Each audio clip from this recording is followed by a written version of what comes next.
Dari Jalan Ayam Saji nomor 41 Yogyakarta 101,3 Star FM Inspiring Sound. Selamat pagi Solovers. Ya tadi udah bagus spill ya, kita udah membocorkan ya. Bincang spesial kali ini spesial banget ya, karena sudah kedatangan tamunya nggak cuma satu, tapi ada 3 tamu spesial yang sudah datang ke Star FM pagi hari ini. Selamat pagi buat Bapak Sobar M. Johari MSc PhD. Beliau adalah Majelis Pemberdayaan Masyarakat PP Muhammadiyah. Selamat pagi Pak Sobar. Selamat pagi Mas Bagus. Gimana kabarnya Pak? Alhamdulillah. Alhamdulillah. Itu mic-nya boleh dimajuin aja Pak, biar Oke. suara merdu Bapak terdengar indah gitu ya. Nanti kita kayak dimakan soalnya. Oke, dan ada juga nih dari Ibu Dialoka Puspita Ningrum SIKOM MIKOM. Beliau adalah dosen ilmu komunikasi Universitas Widya Mataram. Selamat pagi Mbak Dia. Selamat pagi Mas Bagus, selamat pagi juga pendengar setia Star Lovers dimanapun teman-teman berada. Sehat ya Bu ya? Alhamdulillah. Alhamdulillah. Udah sarapan lagi, makin sehat ya Solovers ya. Dan juga ada Bapak Fuad Esa MHMKN. Beliau adalah komisioner KPIDDIY. Selamat pagi Pak Fuad. Pagi Mas Bagus. Pagi. Wah, walaupun kita terhalang layar ya, tapi tetap terhubung. Sehat ya Pak ya? Alhamdulillah so far so good. Alhamdulillah, so far so good ya Solovers. Seperti pagi hari ini, so far so good ya, kita bakal ngebahas tentang menjaga ruang belajar dengan siaran pendidikan berkualitas. Jadi bincang spesial kali ini bersama dengan KPIDDIY ya Solovers, dan juga tadi ada dari PP Muhammadiyah, ada dari Universitas Widya Mataram juga nih. Yang pastinya kita juga mesti banget tahu ya Solovers tentang ruang belajar dengan siaran pendidikan yang berkualitas ya, karena itu penting banget ya Solovers di era sekarang gitu kan. Apalagi kalau kita nggak bisa memilih ya, memilah dan memilih gitu, nanti bakalan wah repot juga nih. Tapi ya Solovers, kita juga pengen tahu nih Pak Fuad dulu deh, untuk dari KPID sendiri nih, itu melihat peran media khususnya radio dalam mendukung pendidikan berkualitas di Indonesia tuh seperti apa nih Pak? Ya, saat ini memang sangat sulit ya media-media konvensional, televisi dan radio secara umum kalau diajak bersaing gitu dengan media mainstream ya, seperti media sosial, kemudian munculnya banyak sekali OTT ya, over the top, siaran-siaran yang berbasis internet itu. Tetapi kami masih tetap optimis bahwa masih ada ruang bagi pendidikan kita, terutama untuk adik-adik SD, SMP, SMA gitu ya, di ruang lembaga penyiaran konven, yaitu televisi dan radio. Nah, cuman catatan pentingnya adalah situasi dan kondisi saat ini memang menuntut kita untuk selalu adaptif. Dan bagian ini yang kemudian terus kita endorse ke teman-teman lembaga penyiaran dengan menyuplai konten-konten yang harusnya memang well educated, terus kemudian yang berbasis pada nilai-nilai pendidikan dan budaya. Nah, gitu kira-kira Mas Bagus. Oke, jadi memang yang harus berbasis dengan sesuatu yang berhubungan dengan budaya gitu ya Pak Fuad ya. Salah satunya nih ya Solovers, yang memang ini penting banget ya, biar kita juga makin tahu gitu kan siaran yang berkualitas itu seperti apa sih gitu kan. Tapi memang ya sekarang ini ya Pak Fuad, untuk menghadapi itu semua pasti kan ada tantangannya ya Pak ya. Jadi untuk tantangan terbesar nih kalau dari Pak Fuad sendiri itu merasakan apa nih Pak untuk yang dihadapi radio, televisi sekarang dalam menyajikan program-program pendidikan yang sesuai dengan kebutuhan pembelajaran dan juga sekaligus berkualitas nih Pak. Ya, Mas Bagus nanti panggil saja Mas aja, jangan Pak, biar Oke. biar agak santai. Atau gitu kakak aja ya. mungkin. Boleh. Atau Biar, Kang Mas aja kali ya. iya. Biar Star Lover juga nggak kaku mendengarnya. Oke, Kita baik. kayak obrolan di ruang DPR aja ini jadinya. Oke. Ada banyak tantangan gitu ya. Tadi saya kira saya sudah sampaikan hal besarnya. Memang secara umum gempuran media-media yang berbasis internet ini sangat sulit untuk diantisipasi. Di satu sisi, secara regulasi Komisi Penyiaran itu tidak memiliki tools yang cukup untuk kemudian bisa di-endorse, mengorkestrasi seluruh tingginya kemajuan teknologi tadi gitu ya. Nah, itu menjadi tantangan tersendiri. Kemudian yang kedua, saya kira tantangan itu juga adalah ada pada lembaga penyiarannya. Kalau kita ingin tetap didengar, tetap mendapatkan simpati publik gitu ya, tetap mendapatkan pendengar yang setia gitu, maka harus dimodifikasi konten-kontennya, terutama dalam menyentuh mereka-mereka yang generasi Z hari ini. apalagi di sektor pendidikan. Kalau kemudian hal-hal yang disampaikan itu masih bersifat monoton, tidak dimodified gitu ya, tidak disesuaikan dengan perkembangan teknologi, misalnya hanya menggunakan tampilan biasa saja gitu, tidak dimodifikasi dengan sangat cantik gitu, eye catching gitu, saya kira lama kelamaan juga adik-adik kita, terutama teman-teman yang di SD, SMP atau SMA itu mungkin tidak akan terlalu mempedulikan itu lagi, karena mereka bisa mendapatkan tampilan yang lebih bagus, lebih baik di media sosial. Nah, ini yang menjadi tantangan kita sebenarnya. Kemudian yang ketiga, saya kira tetap tidak bisa lepas dari SDM gitu ya, sumber daya manusia. Harus ada semacam brainstorming besar gitu, bahwa kita saat ini tidak lagi ada di era yang dulu. Kita sekarang sudah ada di era yang serba maju, serba digital, dan semua harus di-create sesuai dengan era saat ini. Nah, agar apa? Agar kita tidak ditinggalkan, agar hal-hal yang misalnya tadi isunya adalah tentang pendidikan ini bisa tetap mendapatkan tempat yang baik gitu ya, yang bagus untuk adik-adik bisa menyimak apa yang kemudian menjadi konten kita tadi, produk yang kita susun tadi. Nah, gitu kira-kira Mas Bagus. Karena memang sekarang untuk generasi, apalagi generasi Z, generasi Alpha ya, itu udah medsos banget sih, karena internet dan internet ya. Dan ini memang sebuah keadaan yang memang nyata adanya ya, Solovers, di tengah-tengah masyarakat. Nah, buat apa Sobar atau Mas Sobar aja nih panggilannya? Oke, Mas aja, hanya lebih Mas mudah. aja ya. Oke, buat Sobar sendiri nih sebagai Majelis Pemberdayaan Masyarakat, kalau melihat kondisi masyarakat sekarang nih, Mas Sobar, itu kayak gimana nih untuk menikmati konten yang berkualitas? Apakah sudah mulai ke arah sana atau seperti apa nih?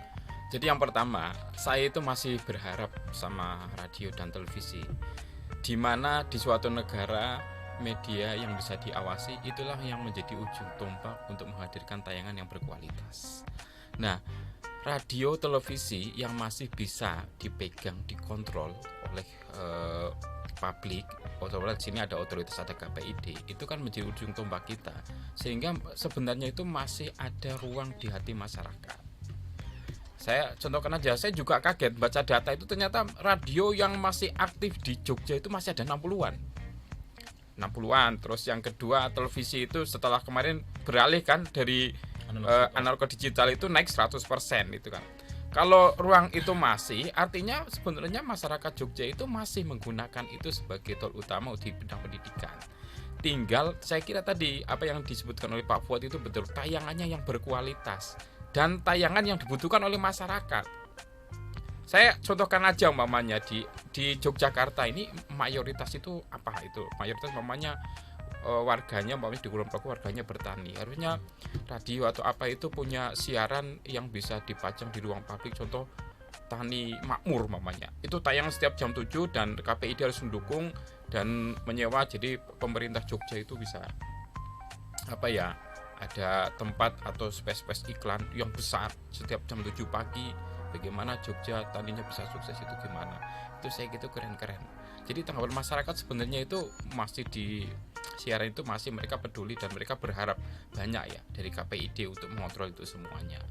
Tayangan berkualitas dan ini segmen yang kedua mamanya anak-anak muda. Itu saya kira itu dibuat program yang jauh lebih bagus terus dengan tayangan-tayangan, dan jangan lupa papan iklan seperti mungkin kita kembali 10 tahun yang lalu, 20 tahun lalu ada tayangan-tayangan khusus billboard yang besar-besar. Saya kira itu penting gitu. Saya kira itu. Jadi masyarakat saya kira itu masih berharap, masih dengan media-media yang bisa dikontrol itu masih berharap banyak gitu. Jogja, apalagi Jogja kota pendidikan, saya kira masyarakat juga rasional. Iya benar sih, apalagi kalau misalkan di balai desa gitu ya, ada papan kayak mading gitu kali ya Mas Sobar ya, yang isinya informasi gitu, yang informatif kayak gitu, itu yang bisa dikontrol. Kalau sosial media itu kan kita kan udah nggak bisa lagi, tapi hal yang memungkinkan dan kita mau membalikan, apalagi ada banyak peluang. Kalau saya kira radio itu kan masih bandwidth atau datanya kan masih sedikit. Mungkin orang di kalangan bawah itu masih suka. Tinggal kita itu memikirkan toolnya, bagaimana bisa dinikmati oleh masyarakat yang tingkat bawah dengan mudah itulah aksesnya. Acara ini radio saya kira itu banyak yang di mobil aja, padahal di HP juga bisa diinstal. Kurang sosialisasi aja saya kira gitu. Iya betul sih. Kadang-kadang sosialisasinya juga masih terbatas ya Mas Sobar ya. Jadi kayak masih terbatas, jadi belum bisa semuanya bisa merata gitu. Tapi kalau menurut Mas Sobar sendiri nih untuk program siaran yang berkualitas, yang edukatif itu isinya harus yang kayak gimana nih Mas Sobar? Apakah memang harus fokus ke anak muda saja atau yang generasi yang sudah mbah-mbah gitu ya, yang sudah generasi milenial sebelumnya gitu, itu perlu diperhatikan juga atau bagaimana nih Pak? Di undang-undang penyiaran itu kan bahwa semua siaran yang ke publik itu kan harus ada unsur edukatifnya. Itu harus kita pegang itu. Jadi saya kira itu siaran edukatif itu nggak khusus ke anak muda aja, tapi juga untuk kalangan entrepreneur, terusan untuk kalangan orang tua itu juga penting. Dan itu segmen-segmennya itu perlu dibuat secara khusus. Ya kalau tayangan tahu mbah-mbah bagaimana hidup sehat di usia senja, ya tayangannya jangan jam 10 malam dong itu loh. Ya pagi-pagi, Iya, benar. pagi-pagi subuh-subuh jam 7 tayangannya khusus untuk itu. Saya kira itu mbah-mbah itu perlu, dan yang terpenting juga edukatif bagaimana mereka bisa mengakses radio itu, karena hampir semua orang punya ponsel, tapi gimana kalau bisa perlu besar-besar bagaimana menginstal aplikasinya, tayangannya harus semua desa atau duku itu ada billboardnya bahwa jam 7 ini ada tayangan bagaimana hidup sehat di usia senja umpamanya. Jadi itu setengah jam aja saya kira itu cukup. Itu kalau rutin semua masyarakat Jogja menikmati kayak gitu, saya kira mungkin bisa membantu masyarakat Jogja 70% atau berapa persen hidup makmur sehat di usia senja. Contohnya kayak gitu. Saya kira grade-nya itu kita perlu ide kreatif, tapi juga harus didukung oleh pemerintah juga itu. Saya kira kayak Oke, gitu. saling kolaborasi ya Mas Saling Sobar ya? kolaborasi. Betul. Karena kalau ada program kreatif tapi nggak ada kolaborasi dengan misalkan dengan Mas Fuad gitu ya, nanti nggak bisa jalan dong ya, Solovers, agak sulit ya kan. Tapi kalau buat ini sekarang buat Mbak Diah ya, Mbak Diah sebagai dosen ilmu komunikasi, pastinya kan harus ada komunikasi yang baik nih antara dari misalkan pemerintah nih dengan masyarakat gitu. Tapi kalau Mbak Diah melihat sendiri di masyarakat untuk komunikasi antara pemerintah dengan masyarakat kayak sosialisasi gitu, menurut Mbak Dia gimana sih sekarang? Apakah udah oke atau masih perlu banyak perbaikan atau seperti apa? Iya, baik. Terima kasih Mas Bagus, pertanyaannya menarik banget. Tapi kalau boleh saya intro dikit, ini terkait pendidikan ya, mungkin ada data yang saya temukan di data 2024 terakhir. Ternyata angka pendidikan di Indonesia itu dilihat dari nilai integritas pendidikannya menurun. Nah, ini berdasarkan survei penilaian integritas SPI, di mana angka 2024 itu kumulasinya 69,50%, sedangkan di tahun 2023 itu ada di angka 73,5%. Nah, ini menunjukkan bahwa fokus perhatian terhadap dunia pendidikan ini harus menjadi perbincangan serius oleh seluruh pihak. Sebagaimana juga kalau kita lihat di era pemerintahan Pak Prabowo Gibran, ini visi Astacita, salah satu misinya diwujudkan melalui pengembangan sumber daya lewat implementasi peningkatan kualitas pendidikan hingga ke akses terhadap teknologi. Nah, kembali ke pertanyaannya Mas Bagus tadi, bagaimana komunikasi masyarakat dengan pemerintah sejauh ini sudah terjalin sedemikian rupa atau seperti apa? Ini kembali lagi kepada tingkat literasi pendidikan di media massa sebenarnya, yang memang harus dioptimalkan sedemikian rupa dan sebaik mungkin. Kalau kita lihat pendidikan itu sebenarnya pendidikan yang baik tidak hanya bersifat informatif, tapi pendidikan itu juga hari ini kebutuhannya harus bersifat transformatif, bahkan inklusivitas juga yang kita harus kuatkan dari sisi pendidikan itu. Nah, inilah peran dari media massa, terutama tadi ada media konvensional, radio dan televisi, kemudian juga ada KPID selaku lembaga pengawasan yang memang harus mengontrol, mengkurasi konten-konten ini apakah layak, bertanggung jawab, disampaikan kepada publik gitu. Nah, saya rasa memang ini butuh upaya lebih lanjut untuk terus secara konsisten dikuatkan, ditindaklanjutin ke masyarakat. Sebab kalau kita berbicara mengenai isu publik, ini memang hari ini tantangannya digitalisasi. Jadi ada banyak arus isu yang muncul, opini, akan tetapi kan kontrolnya tidak bisa kita manage gitu. Nah, maka saya rasa melalui peran media konvensional, terutama media penyiaran tadi, saya sepakat dengan Mas Sobar atau Pak Sobar tadi, nyamannya mana nih? Mas Sobar, bahwa ada istilah long lasting. Long lasting ini yang pada akhirnya melekat kepada media penyiaran untuk bisa tetap menjadi media yang difference, memiliki karakternya sendiri untuk bisa menjalin hubungan. Karena memang orientasi media itu kan adalah kepentingan publik, berbeda dengan media sosial atau media digital hari ini. Sehingga lewat peran-peran pihak-pihak tertentu yang berkepentingan dalam hal ini juga bisa dioptimalkan untuk bisa mencapai harmonisasi komunikasi tadi kepada publik. Salah satunya saya rasa itu, Mas. Jadi memang harus ada ini ya, biar tersampaikan gitu ya Solovers ya, untuk bisa menikmati konten-konten yang berkualitas ya kan. Jadi gak hanya sekedar hahaha tapi ada edukasinya juga gitu ya Solovers pastinya. Dan buat yang mau gabung nih, mau nanya juga ya ke Mas Fuad, Mbak Dia dan juga Mas Sobar, silakan Solovers ya di 0818621013 atau bisa langsung ke Instagram di @starjogjafm, atau bisa juga nih kalau Solovers sekarang ya lagi buru-buru mau pergi nih dengerin streaming, bisa juga di starjogja.com, harianjogja.com, dan juga di jogjastreamers.com, atau ke YouTube aja juga bisa, langsung dicari aja Star Jogja FM ya. Itu nanti ada live video streaming juga, jadi bisa terlihat nanti betapa tampannya dan cantiknya tamu-tamu yang datang di pagi hari ini. Oke, kalau tadi kita sudah ngomongin banyak hal juga ya tentang ini ya Solovers ya, siaran yang berkualitas gitu ya, siaran yang edukatif. Tapi kalau dari perkembangan teknologi sendiri nih Mas Fuad, sekarang kan teknologi digital gitu berkembang banget dan malah dominan gitu. Tapi kalau melihat TV, radio gitu kan, ada yang menganggap kayak emang masih ada yang nonton, emang masih ada yang dengerin. Masih relevan gak sih Mas Fuad sebagai sarana pendidikan di era yang modern gitu? Apalagi sekarang internet udah wow banget kan. Gimana nih Mas Fuad? Ya. Tahun lalu Mas Bagus kita coba melakukan survei kecil-kecilan karena KPID ada program Ghost to Campus.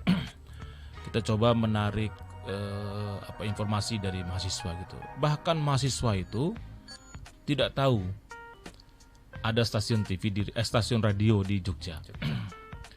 Artinya memang ada jarak yang sudah terlampau lebar antara publik secara umum dengan para pendengar gitu ya, lembaga penyiaran dengan para pendengar.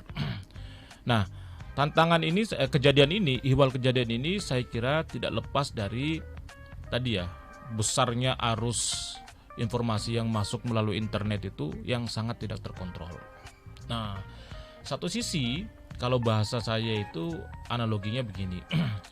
Ada di ruang tinju, di atas gelanggang, satunya diikat, satunya digebukin, satunya dia bebas. Nah, OTT ini yang berbasis internet ini dia tanpa regulasi. Karena memang pemerintah sampai hari ini masih belum mempunyai regulasi yang primer untuk mengatur itu. Tetapi ketika lembaga penyiaran, mereka mengaturnya dengan undang-undang penyiaran, radio dan televisi itu harus taat asas, ya sederhananya gitulah. Semua sudah diatur. Yang menonton jam segini ada semua. Yang mendengarkan ini, siaran itu harus ini. Nah, di satu sisi internet itu bebas diakses. Orang dengan setan gepeng dengan handphone itu dia bisa mengakses kemana saja. Dia bisa menonton apa saja, dia bisa menyaksikan apa saja, dan tanpa filter. Nah, makanya PR besar kami itu adalah memastikan dan terus mendorong bahwa media lembaga penyiaran televisi dan radio itu adalah satu-satunya lembaga yang validitasnya tinggi. Karena apa? Dia sudah melalui screening yang cukup banyak dan ada regulasinya. Tapi kalau media sosial memang tidak punya regulasi yang kuat untuk ke publik, makanya filternya tidak berfungsi. Tayangan apapun, belum yang hoax, yang sifatnya free sex misalnya, tontonan-tontonan yang berbau pornografi, porno aksi dan lain sebagainya, itu bisa diakses bahkan oleh anak yang belum saatnya mengakses itu, misalnya begitu. Nah, ini sebenarnya bagian dari itu tadi ya, situasi dan kondisi yang menurut saya tidak bisa lepas dari tanggung jawab pemerintah. Dalam hal ini regulatornya kan tetap pemerintah. Artinya apa? Sejauh apapun, sekeras apapun effort yang dilakukan oleh teman-teman di daerah, misalnya KPID misalnya bersama stakeholder terkait, Kominfo, Komdigi, kemudian dengan Pemda, Bupati, Wali Kota dan lain sebagainya, selama toolsnya itu belum ada, karena based on memang kita negara restart, kan negara hukum gitu, harusnya memang punya kerangka acuan, punya kerangka laku gitu ya, ada rule of game-nya, ada panduannya ketika kita mengurus sesuatu atau melakukan sesuatu. Nah, tayangan ini yang kemudian PR berat kita tadi. Nah, yang kita temukan juga adalah ternyata orang yang mendengarkan radio itu adalah lebih banyak orang yang ketika bepergian dengan menggunakan kendaraan, mobil. Coba kita uji diri kita aja. Kita mendengarkan radio ya kapan? Nah, makanya di tahun lalu kami mencoba untuk membagi-bagi radio, program keliling dengan segmen dengan niatnya itu apa? Menambah jumlah pendengar. Makanya kita sisir wilayah-wilayah terluar, wilayah pinggir ya, Bantul dan sekitarnya. Itu yang kemudian kita coba ya ada langkah yang bisa kami lakukan. Kalau memang butuh semacam kolaborasi dengan pihak-pihak lain, kita coba juga lakukan. Dan insya Allah tahun ini juga kita sedang meng-create sebuah acara bersama teman-teman Harjo gitu ya. Wow. Untuk melaksanakan sebuah event yang cukup besar, saya kira pesta penyiaran istimewa. Oke. Nah gitu. Nanti aja lah kita spill-spillnya. Pesta penyiar istimewa ya Mas Fuad ya. Seistimewa pagi hari ini Solovers ya pasti ya juga karena di sini ya di jam 9 pagi ini kita walaupun hanya sejam saja tapi semoga ada sesuatu baik yang kita dapatkan gitu ya Solovers. Terutama kalau kita pengen menikmati konten-konten yang edukatif dan juga berkualitas ya. Sesuai dengan apa yang kita bahas hari ini adalah menjaga ruang belajar dengan siaran pendidikan yang berkualitas. Silakan buat Solovers yang pengen bergabung boleh ya. Ini sudah ada beberapa pertanyaan yang sudah masuk, nanti bakal bagus bacakan ya. Sekarang kita jeda dulu karena ada yang mau lewat sebentar ya Solovers. Tetap di sini aja ya di Bincang Spesial bersama dengan KPID DIY ya Solovers. Tetap di 101,3 Star FM Inspiring Sound. 16 tahun Star FM, Ignite the Spark. Kembali lagi Solovers di Bincang Spesial bersama dengan KPID DIY ya Solovers. Masih dengan tamu-tamu spesial kita ya. Ada Mas Sobar ya. Beliau adalah Majelis Pemberdayaan Masyarakat PP Muhammadiyah. Ada Mas Fuad juga, Komisioner KPID DIY, dan ada Mbak Dia juga sebagai dosen Ilmu Komunikasi Universitas Widya Mataram. Dan ini sudah ada beberapa pertanyaan yang sudah masuk ke Star FM. Terima kasih banyak ya buat Solovers yang sudah bergabung. Langsung kita udarakan saja ya untuk pertanyaan-pertanyaan yang sudah masuk. Yang pertama ada dari Mas Tian dari Bangun Jiwo ya, yang pengen menanyakan nih, siaran pendidikan yang berkualitas di radio itu yang seperti apa sih?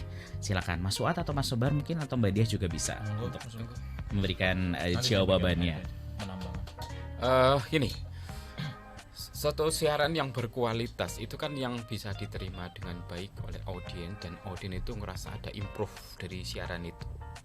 Nah, saya kira yang tayangan berbau edukatif itu ya salah satu tayangan yang berkualitas. Cuman kemasannya aja.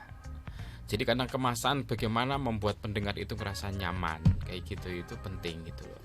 Terus jangan lupa juga narasumber yang kompeten. Saya kira narasumber kompeten itu penting, yang tahu betul seluk-beluk. Saya kira Yogyakarta itu kan menjadi salah satu parameter literasi. Jadi orang di Jogja kalau ngomong itu hati-hati juga. Jadi karena memang audiensnya itu sudah tingkatnya ini, dan yang kedua itu juga wawasan itu kadang-kadang itu diuji juga. Jadi itu yang berkualitas, dan yang tidak kalah pentingnya itu selalu ada sesuatu yang baru yang perlu diupdate.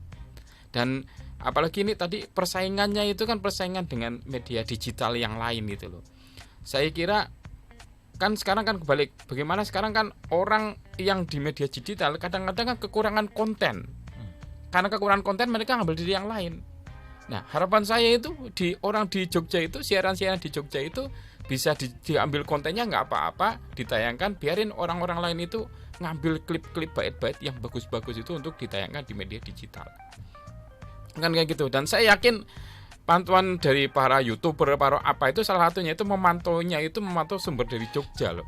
Karena Jogja itu dianggap barometer pendidikannya bagus, terus yang kedua itu literasinya itu bagus. Harapan saya mereka itu banyak mengambil konten-konten dari Jogja yang bagus-bagus untuk tayangan di media digital. Nah, kalau tadi pemerintah mampu mengawalnya itu dengan pembatasan konten yang nggak bagus, saya kira Jogja itu kualitas siaran di Jogja itu bisa dipelihara, dan semakin banyak radio yang memasok hal-hal yang bagus itu loh untuk pendidikan masyarakat. Saya kira kayak gitu itu. Oke. Dari Mas Fuad atau Mbak Diah mungkin bisa menambahkan? Oke. Oke, terima kasih Mas Bagus, juga pertanyaannya menarik banget nih lagi dari teman-teman setia pendengar ya.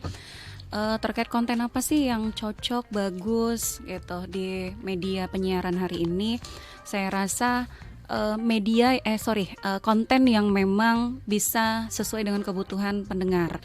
Terutama hari ini sifatnya tren gitu. Tapi ada peluang juga nih Mas yang bagusnya, karena kalau kita ngelihat tipikal audience atau user hari ini juga ada salah satu situasi namanya FOMO, fear of missing out. Nah, ini juga harus bisa kita ambil celahnya. Karena kembali lagi tadi terkait konten seperti apa, saya rasa memang setiap media itu harus bisa beradaptasi dengan situasi yang sedang terjadi ini untuk bisa menguasai apa sih yang dibutuhkan oleh khalayak. Salah satunya juga bersifat on demand. Jadi cepat, interaktif, kemudian juga bisa diakses di berbagai perangkat-perangkat, termasuk salah satunya aplikasi seluler gitu, media sosial. Tapi kembali lagi tadi kalau kita berbicara mengenai konten atau program, itu tidak hanya yang bersifat kognitif saja, artinya tentang pengetahuan saja. Yang dibutuhkan juga hari ini ada pendidikan afektif. Pendidikan afektif itu berkaitan dengan bagaimana minat seseorang, keterampilan, kepribadian, itu ternyata juga harus diulas di berbagai platform hari ini. Kemudian juga tidak lepas dari nilai-nilai atau aspek spiritual. Nah, ini mungkin yang harus dioptimalkan oleh media-media penyiaran hari ini, karena degradasi budaya juga menjadi salah satu problema untuk bisa menghasilkan suatu nilai yang memang layak diterima oleh audiens kita hari ini. Kalau kita ngelihat arus informasi ini kan banyak banget biasnya, banyak isu-isu yang hari ini cukup kontraproduktif, seperti isu-isu terkait perceraian, kemudian pergaulan bebas. Nah, ini yang akhirnya melupakan nilai-nilai spiritual dan nilai afektif tadi, yang sebenarnya masyarakat Indonesia itu norma sosialnya kuat, nilai-nilai Pancasilanya juga harus ada. Nah, saya rasa memang media, terutama radio hari ini juga bisa menguatkan salah satunya aspek terkait nilai-nilai sosial tadi, termasuk juga nilai-nilai kepribadian. Itu yang jangan luput, termasuk juga hiburan ya Mas ya, yang Betul, memang hari ini harus dikemas sedemikian rupa, tidak hanya bersifat audio tapi juga visual. Nah, tapi juga hari ini ada namanya copywriting. Nah, masyarakat kan juga senang nih ada sesuatu yang unik-unik gitu. Betul sih. Jadi memang harus ada yang menarik tapi ada isinya ya, Mbak Dia ya. Jadi nggak cuma sekedar menarik doang tapi isinya ternyata cuma angin gitu ya. Salopers, aduh, nggak yang seperti itu ya. Dan terima kasih ya untuk Mas Ian untuk pertanyaannya. Semoga bisa mendapatkan satu hal yang oke, yang seperti ini yang harus saya dengarkan gitu misalkan ya. Dari Mas Fuad ada tambahan mungkin? Iya, saya nambahkan sedikit saja. Ini problem yang masih kami identifikasi sampai sekarang dan masih kami temukan. Media penyiaran itu kalau kembali ke rule-nya, kalau kita merujuk ke undang-undang penyiaran, tugasnya dia itu sebenarnya simple. Kalau semua lembaga penyiaran itu tunduk, taat, dan patuh terhadap regulasi. Misalnya sebagai media informasi, kemudian sebagai media pendidikan, kemudian sebagai media hiburan dan lain sebagainya.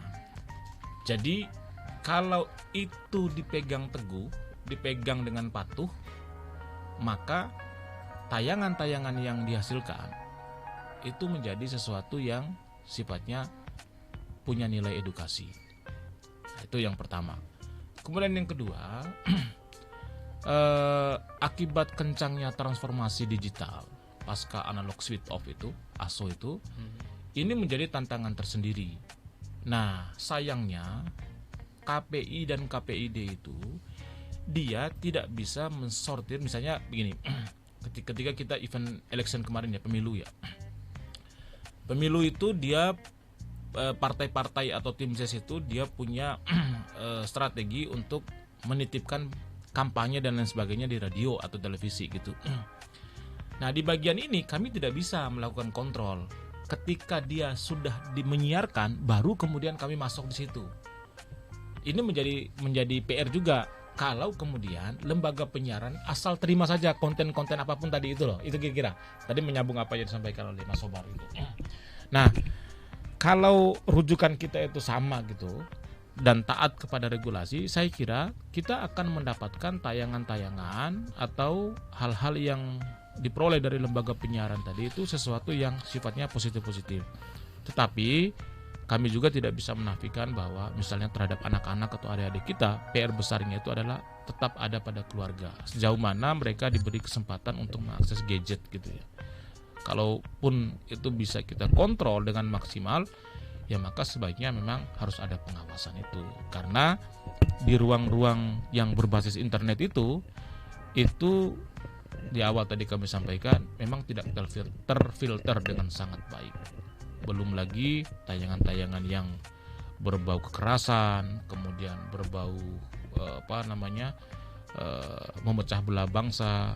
Ya, itu juga menjadi PR kita bersama. Saya kira kolaborasi menjadi penting gitu ya. Makanya kami ketika memang regulasinya memang tidak ada pada saat ini, kami coba untuk merangkai dengan pihak-pihak dari APH, aparat penegak hukum, dalam hal ini dari kepolisian gitu, untuk memantau tingkat perkembangan yang di dunia maya gitu ya, yang semua yang diakses melalui internet tadi. Gitu kira-kira Mas Bagus. Iya, ya memang kalau dari internet itu begitu luasnya dan harus ada kontrol juga ya, Solovers, dari terutama keluarga sih ya. Keluarga adalah yang punya kontrol untuk di rumah nih ya, anak-anak nih menikmati apa saja. Nah, itu kontrol dari mama, papa ya kan. Seperti Bu Indira juga nih yang sudah bergabung ya. Ini menanyakan juga nih Mas Fuad, Mas Sobar dan Mbak Dia tentang siaran pendidikan seperti apa sih yang baik buat balita dengan muatan lokal. Karena Bu Indira merasa belum pernah tahu, belum pernah dengar juga.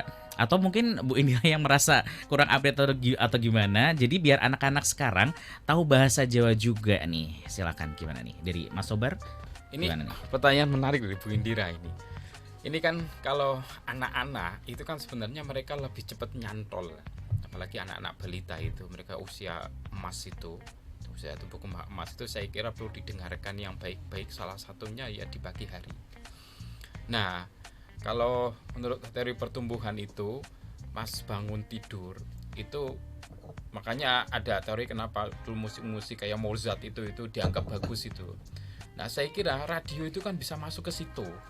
Bisa pagi-pagi hari itu pas anak bangun itu didengarkan suara radio yang punya tentang lagu-lagu Jawa yang penuh dengan filosofis, tapi jangan tinggi-tinggi. Anak-anak itu kan butuh suara kedamaian itu loh. Itu penting lah. Cuman gejalanya sekarang itu Jawa, lagu itu malah lebih banyak didonasikan kalau lagu Jawa yang lagu Jawa-Jawanya cinta kayak koplo kayak gitu. Itu Iya sih. ya saya kira untuk balita itu enggak ya. Enggak. Jadi orang anak balita kadang-kadang lebih hafal lagu koplo, lagu Jawa. Iya. Kayak gitu itu loh. Ditinggal rabi atau apa itu loh. Nah, ini penting ini PR untuk radio-radio. Saya kira itu penting ada tayangan atau lagu-lagu Jawa yang itu bisa menyentuh, menaikkan kognitif anak itu ya. Itu ada space di situ. Tayangannya pagi-pagi itu pasti jos. Apalagi anak-anak itu kan butuh hal-hal yang positif di pagi hari itu loh. Atau pas mau berangkat sekolah itu penting itu mendengarkan kayak gitu itu. Ya selain kalau di agama ada murotal, saya kira bahasa Jawa itu juga penting itu loh.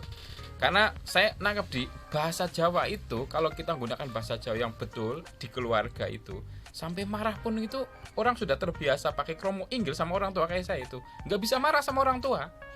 Lo marah gimana? Masa mau marah sama saya pakai uang terbiasa pakai kromo inggil? Dan di kromo inggil kan nggak ada caci maki.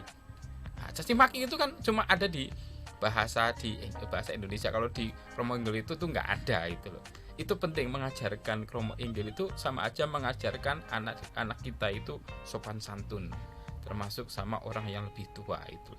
Karena kromo itu kan ada tingkatan-tingkatannya. Saya kira itu pertanyaan yang bagus dan ini PR untuk radio di Yogyakarta itu loh. Itu Mas Bagus, terima kasih. Oke, PR ya buat program Direktur Star FM, PR nih. Tapi kalau dari Mbak Dia sendiri gimana nih Mbak Dia menanggapi pertanyaan dari Bu Indira ini? Iya. Jadi kalau dalam kajian teoritisnya itu disebut proses enkulturasi.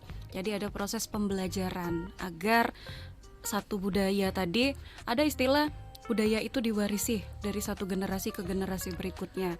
Tapi sebenarnya kita lupa bahwa sebelum kita diwarisi adalah mempelajari. Jadi mempelajari dulu baru mewarisi gitu ya. Nah, inilah tadi misalnya peran-peran media di sini bisa dioptimalkan. Salah satunya kalau tadi Pak atau Mas Sobar mengatakan terkait kontennya adalah audio, pagi hari ini layak untuk disounding kepada anak kecil atau anak usia dini. Tapi menurut saya juga perlu dikuatkan dari sisi konten visualnya. Jadi yang belum mungkin tersentuh itu adalah terkait animasi-animasi. Nah, ini kan juga ada beberapa memang yang sudah mendirect konten-konten animasi berbau kedaerahan atau lokalitas. Nah, tapi belum menyentuh seluruh aspek. Mungkin ini yang memang harus digarap nih Pak Fuad nanti ke depannya sama tim dari KPID atau mungkin dari pihak lain yang memang fokus nih gitu, supaya tadi nilai lokalitas kita ini tidak bisa tergerus seiring perkembangan zaman. Saya sepakat banget tadi, kok anak zaman sekarang itu lebih suka atau lebih paham lagu Cendol Dawet gitu ya Mas ya, daripada lagu Cublak-Cublak Suweng gitu. Benar. Iya, saya pernah melakukan sebuah tridharma itu di salah satu PAUD di kota Jogja. Ini ketika saya tampilkan gambar-gambar makanan tradisional juga pada akhirnya nggak ngerti. Tapi ketika saya bandingkan, saya kompilasikan dengan gambar-gambar ada burger, ada pizza, mereka tahu karena setiap minggu diajak orang tua ke sana gitu untuk beli itu. Nah, artinya dalam hari ini memang harus ada pendekatan. Programnya mungkin yang harus disounding orang tua dulu. Gitu ya, pendekatan kepada orang tua, parenting ini juga penting. Sehingga memang unit terdekat anak itu adalah orang tua, keluarga dalam hal ini. Nah, tadi pendekatan dari media seperti apa, programnya selain audio, visual, animasi juga mungkin perlu dirancang lebih rapi supaya nanti ke depannya tidak hanya di Jogja tapi memang Indonesia ini punya rancangan pendekatan yang ramah anak salah satunya. Itu saya rasa Mas. Betul sih, memang itu diperlukan banget ya Mbak Diah ya, untuk sesuatu yang memang ramah anak gitu, sesuai dengan usianya gitu ya. Kalau misalkan judulnya Cendol Dawet ya emang beneran menceritakan minuman cendol dan dawet gitu, bukan yang lain gitu. Harusnya ya Mas Bar ya. Kalau dari Mas Fuad sendiri nih gimana nih Mas sih? Kalau untuk konten-konten yang kedaerahan gitu, terutama buat anak-anak nih gimana di Yogyakarta? Jogja itu saya kira dibanding wilayah lain gitu ya, tantangannya masih lebih ringan gitu. Karena kita punya pagar betis yang bagus di sektor budaya itu. Dan itu dikelola dengan sangat baik oleh pemerintah kita. Karena terkelola dengan sangat baik, maka diturunkan seluruh ke lapisan-lapisan bawah untuk pemangku kepentingannya. Misalnya begini, kita punya Perda Penyelenggaraan Penyiaran yang di dalamnya itu juga mewajibkan lembaga penyiaran untuk menyiapkan konten budaya atau tentang daerah, siaran daerah.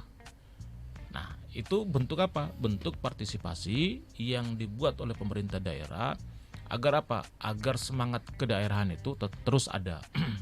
Itu yang pertama. Kemudian yang kedua, di setiap lembaga penyiaran televisi dan radio itu juga ada keharusan untuk berkolaborasi dengan para pelaku-pelaku atau pemangku kepentingan di kebudayaan, khususnya di kebudayaan. Kita punya di DIY itu kita punya lembaga khusus yang mengurusi kebudayaan. Itu ada Paniradia di sana. Kemudian kita juga sampai di level ke bawah di Kemantren, kemudian di Kapanewon dan seterusnya. Itu juga punya isian yang berkaitan dengan kebudayaan. Jadi dalam hal ini kami tetap beranggapan bahwa situasi ini sudah bagus. Cuman catatannya begini Mas Bagus. Tayangan-tayangan yang berbau kedaerahan tadi itu selalu ditempatkan di jam hantu. Siapa yang mau mendengarkan? Siapa yang mau menonton? Kalau diputarnya jam 4 subuh, jam 3 subuh. Nah, padahal di satu sisi regulasinya memang sudah ada mensyaratkan untuk menyiapkan konten 1 kali 24 jam tayangannya itu adalah 10%-nya diplotting untuk siaran-siaran kedaerahan tadi. Nah itu ya, tapi kami juga sangat memahami betapa sulitnya karena begini. Yang namanya lembaga penyiaran, televisi atau radio, memang dia core activity-nya itu adalah business oriented. Kalau kemudian itu tidak dikelola dengan baik, siapa yang mau rugi? Nah, tayangan-tayangan yang di-request, konten-konten iklan dan lain sebagainya yang masuk itu tentu dia tidak mungkin dibintanya di jam hantu ditayangkan. Betul. Siapa yang mau menonton, siapa yang mau mendengar. Maka ini yang kemudian terus kita dorong bahwa harus ada prinsip-prinsip kolaborasi. Tidak apa-apa kalau kemudian ada siaran kedaerahan, tapi bisa tidak diinjekkan gitu ya, atau dikolaborasikan agar tetap tidak merugikan teman-teman lembaga penyiaran. Kami merasakan betul sulitnya atau susahnya teman-teman di lembaga penyiaran. Makanya KPID itu selalu berkolaborasi dengan teman-teman di lembaga penyiaran televisi dan radio. Untuk apa? Mungkin ada kontribusi yang kemudian bisa kita kerjasamakan, bisa kita bareng-bareng gitu ya, untuk tetap menjaga eksistensi lembaga penyiaran yang ada di tengah gempuran OTT tadi ya, over the top siaran yang berbasis internet tadi. Dan saya kira selalu ada jalan yang baik gitu ya kalau kita sama-sama berkolaborasi untuk tetap memberikan supporting yang sebaik-baiknya kepada teman-teman di lembaga penyiaran. Begitu kira-kira Mas Oke. Bagus. Biar bisa maksimal juga ya untuk bisa memberikan yang terbaik nih ya Solovers untuk masyarakat ya, untuk generasi muda juga nih. Ini ada beberapa pertanyaan lagi nih Mas Fuad, Mas Sobar dan Mbak Diah ya. Jadi kita bahas pertanyaan. Karena narasumbernya top semua. Iya, kecuali dari betul. KPID. Oh. Lebih top maksudnya. Tapi ini lebih banyak pertanyaan buat Mas Fuad nih. Jadi ini PR untuk KPID. pertanyaan dari Pak Yadi di Banguntapan nih, gimana sih caranya kita bisa membedakan siaran yang hanya sekedar informatif dengan siaran yang benar-benar berkualitas dan efektif dalam meningkatkan pemahaman? Ada nggak sih yang harus dicari dari orang tua gitu untuk anaknya biar benar-benar mendapatkan konten yang berkualitas itu gitu, Mas Fuad? Ya. Gimana nih? Itu tadi ya. Kalau kewajiban di lembaga penyiaran itu kan, khususnya radio itu ada yang namanya lembaga penyiaran komunitas. Memang jangkauannya dia lebih pendek, 2,5 km. Dan itu sifatnya memang informatif. Dia tidak boleh digunakan untuk iklan dan lain sebagainya, tapi dia bisa menjadi penyambung pemerintah. Misalnya begini, di daerah pesisir, anggaplah di daerah Gunung Kidul, Bantul pesisir, kemudian Kulon Progo yang belum merata akses internetnya, maka teman-teman di sana dia membangun radio komunitas. Untuk apa? Menyampaikan informasi misalnya berkaitan dengan bencana, dengan ada informasi dari kelurahan dan lain sebagainya. Nah, itu sifatnya memang informasi.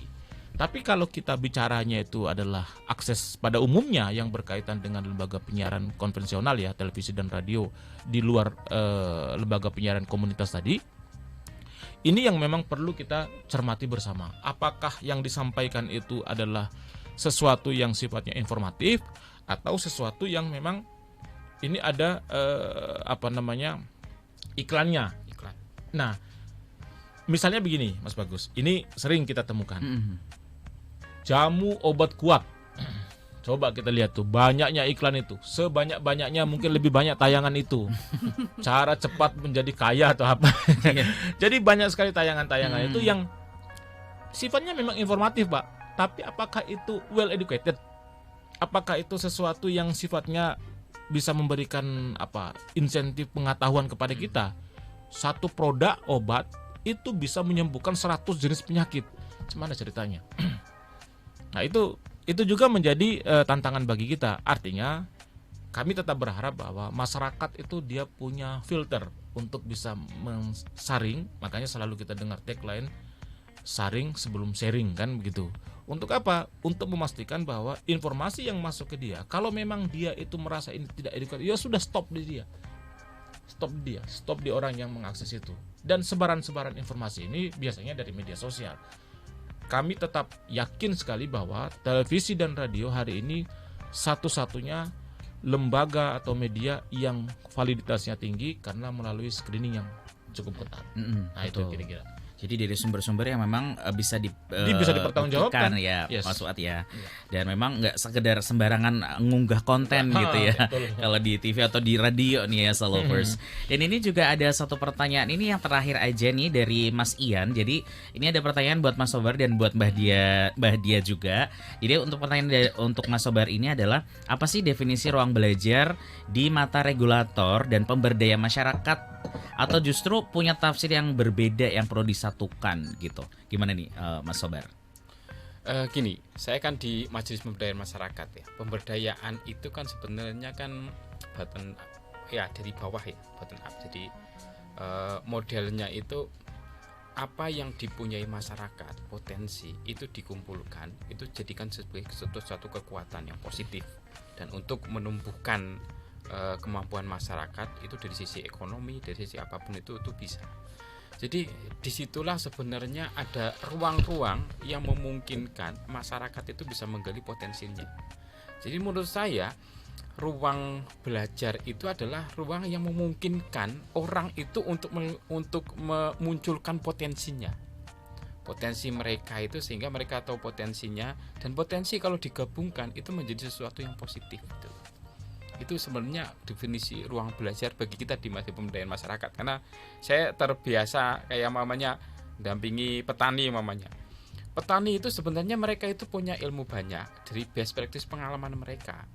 Cuman karena ini yang harus kita fasilitasi itu kan bagaimana agar mereka bisa share ke yang lain ilmunya, menemukan sesuatu yang positif, dan itu harus di-share yang lain. Dia punya ternyata dia punya treatment bagaimana mengendalikan hama tikus mamanya itu loh. Itu kan kalau tidak ada ruang untuk berbagi, untuk belajar, itu kan nonsen, yang lain itu kan bisa dapat sesuatu kayak gitu. Dan itu karena praktis. Dan sebenarnya potensi-potensi itu ada itu. Saya kayak mamanya kayak ruang mamanya ada banyak ibu-ibu yang mungkin punya pengalaman yang berbeda ketika menangani balita yang seperti ini. Itu kalau jadi ruang belajar bersama, para ibu-ibu ditemukan, bukan ngerumpi ya, tapi mereka saling share apa itu menemukan belajar bersama itu sebenarnya ruang belajar yang sebenarnya. Dan dari kalau itu terusan diangkat di media-media seperti gini, itu kan sebenarnya itu kan bisa kayak contoh pengalaman tadi Mbak Dia, pengalaman saya juga dipersatukan di sini kan menjadi ruang belajar yang positif. Apalagi ada didampingi sama komisioner top Jogja KPID Mas Fuad itu loh. Itu jadi ruang-ruang kayak gini itu penting untuk sharing bersama, biar kita itu tahu bahwa di seberang sana itu ada pengalaman yang berbeda, dan itu bisa jadi pembelajaran itu bersama. Saya kira definisi ruang belajar itu seperti ini. Jadi belajar bisa dari manapun, dari tempat manapun, dan semua orang itu adalah guru. Guru yang terbaik itu adalah pengalaman itu. Satu lagi, jadi gini, yang kurang di kita, jadi tahapan pembelajaran itu kan kalau salah ada 6 itu loh. Yeah. Tapi banyak dari kita itu stuck di satu. Karena saya nggak tahu bagaimana mengajar. Cuma menghafal. Padahal kan ada setelah menghafal itu kan ada memahami, understanding.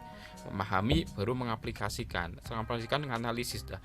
Kita itu saya lihat itu generasi muda sekarang itu masih pada beranjak menghafalkan. Makanya kalau lihat debate di sosial media itu ya menilai sesuatu kalau enggak A yang B, seolah-olah diamalkan. Mereka itu enggak belajar empati dulu. Kenapa orang jadi kayak gini?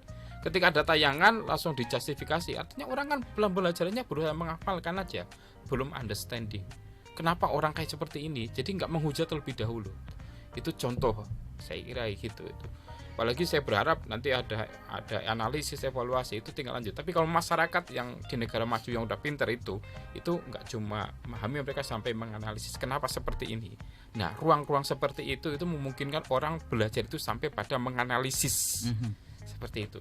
Oh, oke. Jadi memang harus ada tahapan-tahapan yang memang ini ya bisa dilakukan gitu ya. Oke, karena ini sebenarnya waktunya terbatas banget ya, Solovers sudah mau selesai. Tapi ini ada satu pertanyaan terakhir aja deh untuk Mbak Diah nih.